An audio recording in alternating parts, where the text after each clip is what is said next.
बिस्मिल्लाहिर्रहमानिर्रहीम, अस्सलाम वालेकुम।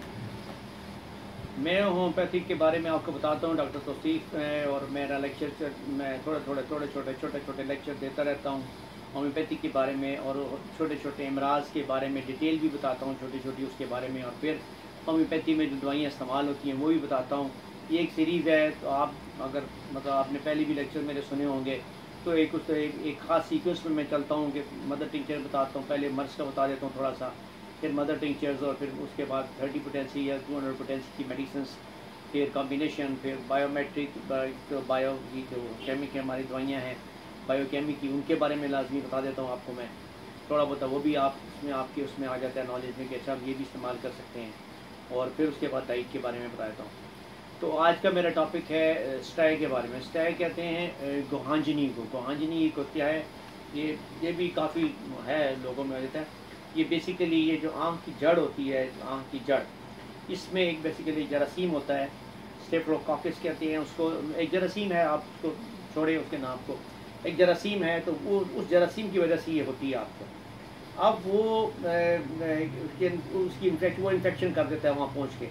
अब वो इन्फेक्शन कैसे करता है, कैसे पहुँचता है, तो वो लाजिमी बात है, अगर आपके हाथ गंदे हैं, आपने किसी का तौलिया इस्तेमाल कर लिया है, या उस तौलिए में पहले से वो जरासीम मौजूद था, या आपके हाथ गंदे हैं, किसी जगह लग चुके हैं, आपने अपनी आँखों को मल लिया उससे, तो वो जरासीम आप अपनी जगह बना लेता है फ़ौरन आपकी आँख के किनारों पे। तो फिंसी निकल आती है वहाँ पे, जो लाल रंग की होती है पहले, वो मोटी भी होती है, बड़ी भी होती है, उसमें दर्द भी होता है बहुत ज़्यादा।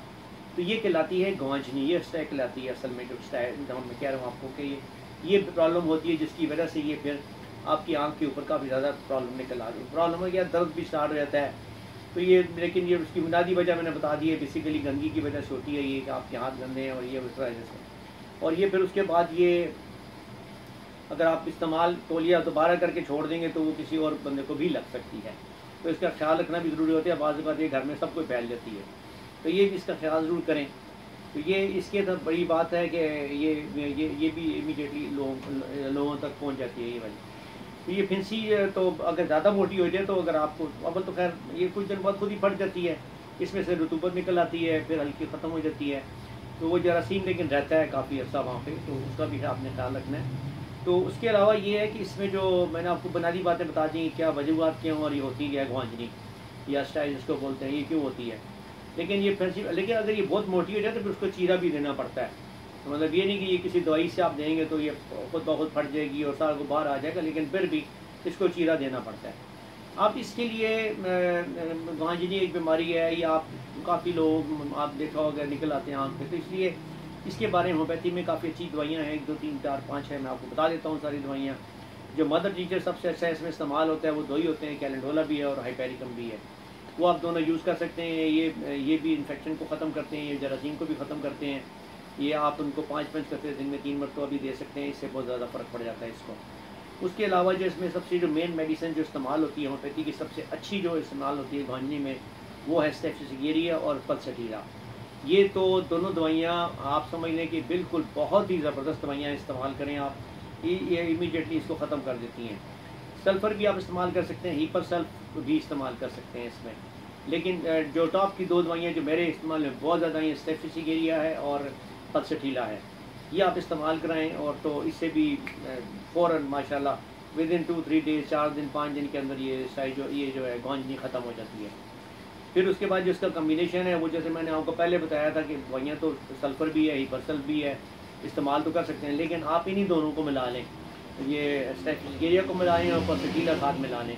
इसको आप बेशक 200 पोटेंसी में ले जाएँ अगर आप समझते हैं, तो 200 पोटेंसी या 30 पोटेंसी मिला लें। अगर 30 में मिलाते हैं तो दिन में 4-5 मरतबा इस्तेमाल करें, 200 में मिलाइए तो दिन में 2 मरतबा इस्तेमाल करा दें, तो आप ये इमीडिएटली गुहांजनी के ऊपर असर करके इसको ठीक कर देती है, और फिर ये काफ़ी हद तक दोबारा होती भी नहीं है फिर।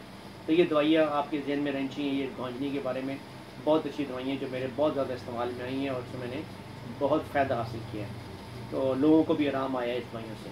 फिर इसके बाद है बायोकेमिक के अंदर, इसमें फेरोफॉस और काली मिर्च 2 दवाइयाँ हैं। फेरोफॉस आप यूज़ कर सकते हैं, और वो बड़ी अच्छी दवाई है, उसकी आप 3 एक्स में इस्तेमाल करें, 4-6 गोलियाँ दिन में 4 मरतबा, उससे भी ये गुहांजनी का तकरीबन ख़त्म हो जाता है, ये इस्तेमाल करें।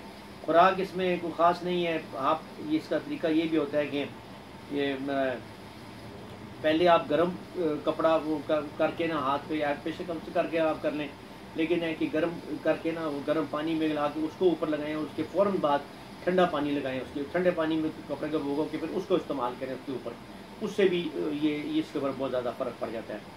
तो और इसमें एक और भी चीज़ इस्तेमाल कर सकते हैं आप, लौंग है, लौंग को भी आप थोड़ा सा पानी में मिला लें, उसको साथ ऐसे करके घिसा के उसको पानी के अंदर अगर उसका वो बना के उसको इतना सा मसाला टाइप से जो बनेगा तो आप उसको जो है ना उसके ऊपर लगा सकते हैं, उससे भी गौंजने में बड़ा फ़र्क पड़ता है।